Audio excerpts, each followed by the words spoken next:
um, uh, most of these acts, even you have to call them genocides and so on.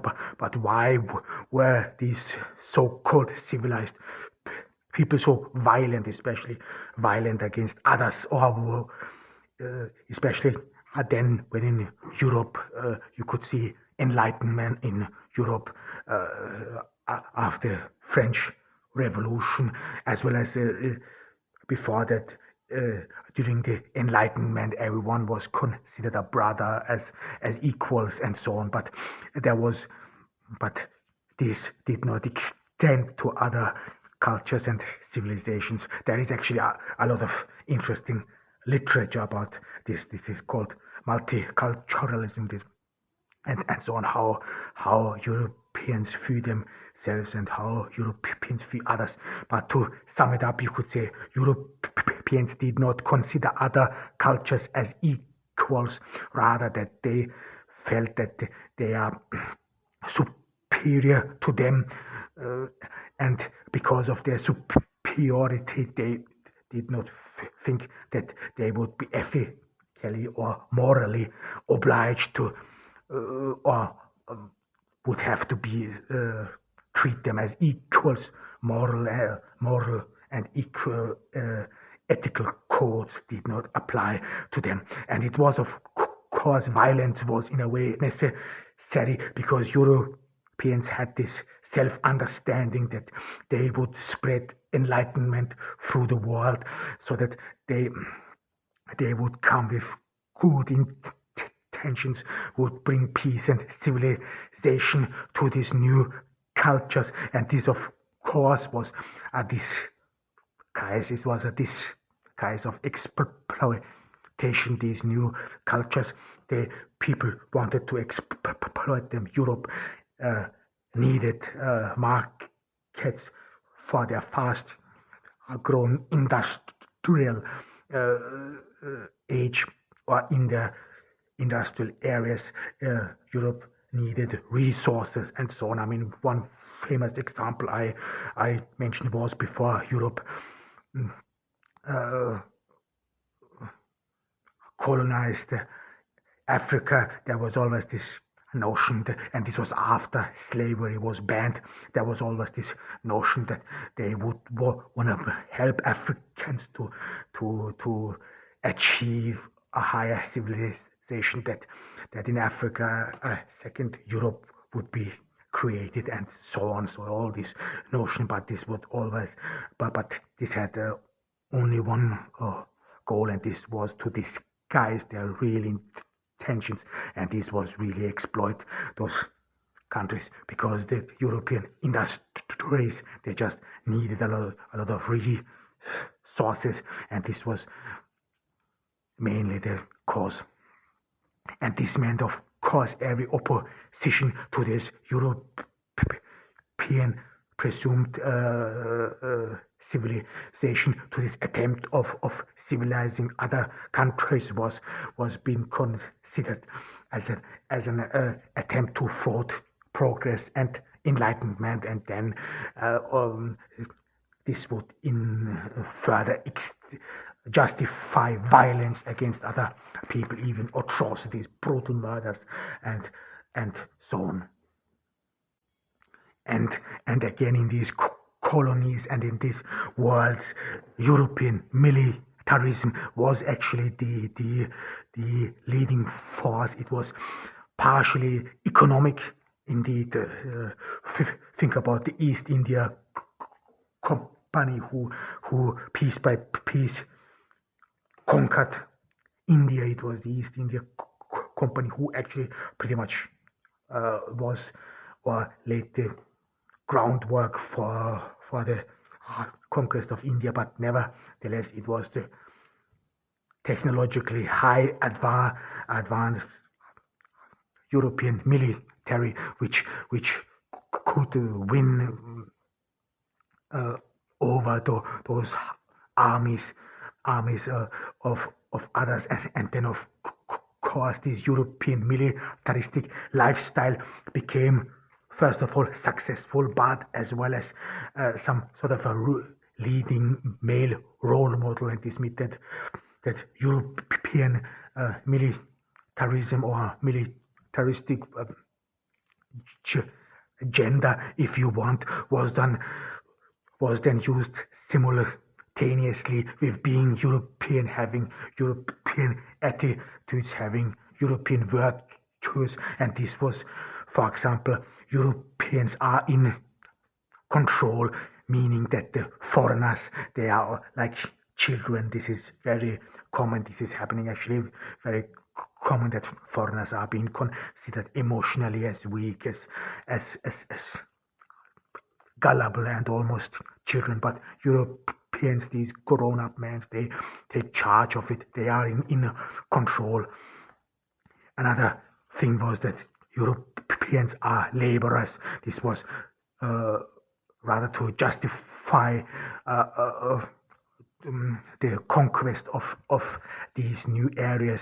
Think about of Australia. One key argument of the British for conquering Australia, and some sort of stating that the Aborigines, they would not really own the land, was because that the Aborigines, that they would not be laborers, that they do not work the field, that they do not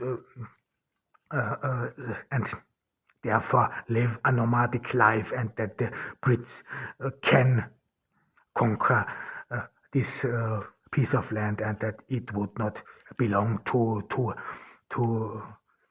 the native population, because they would not make agriculture and so on, so that they were lazy, and in a way this would justify European conquest. Another thing was, of course, Europeans are intellectually advanced.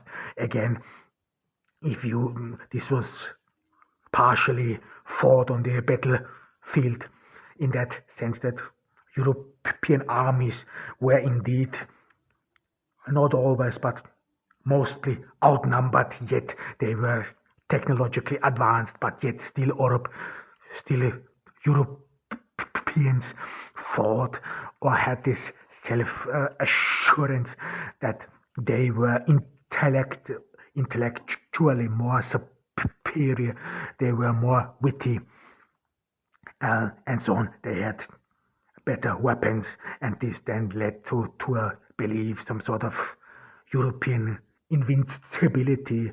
They could win every battles. I mean, understandably, if you have superior weapons, but as well as that they would have intellectual prowess, and in some instances, especially in the New World and in Africa, they would some sort of come to tribes or civilizations which somehow or lived outside this economic sphere, or outside this economic sphere, and so on, and then they would be considered as underdeveloped, or they would still live in other different civil societies, which for the for many Europeans was considered inferior, because it was not their society.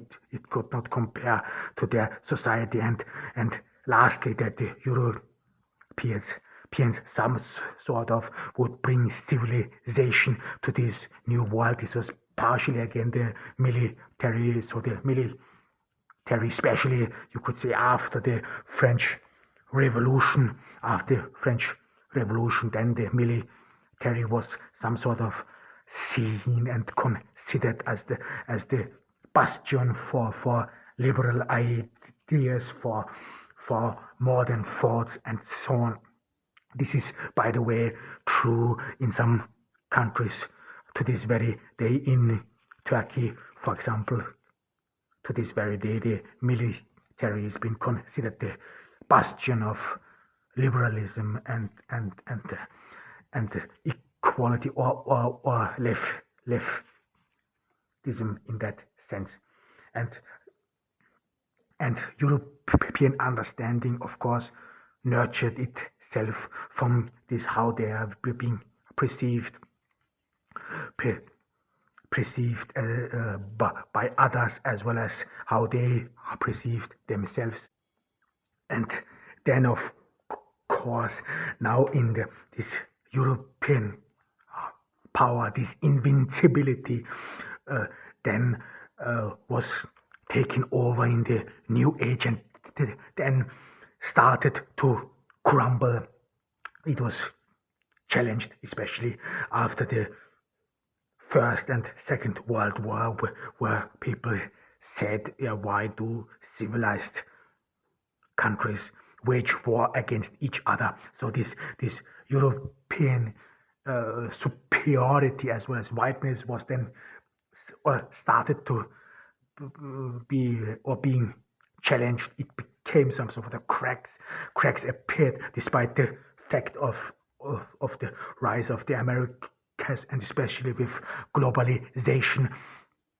This narration of white superiority was challenged with the rise of other powers outside of the European sphere, whereas America as well as Canada are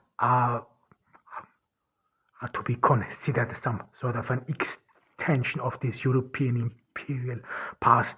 However, this male narration or this male superiority was challenged. This led to a disparity within this uh, white European self-understanding. Parts of it thought that they were betrayed of something, that they were being, or that they are being deprived of their superiority.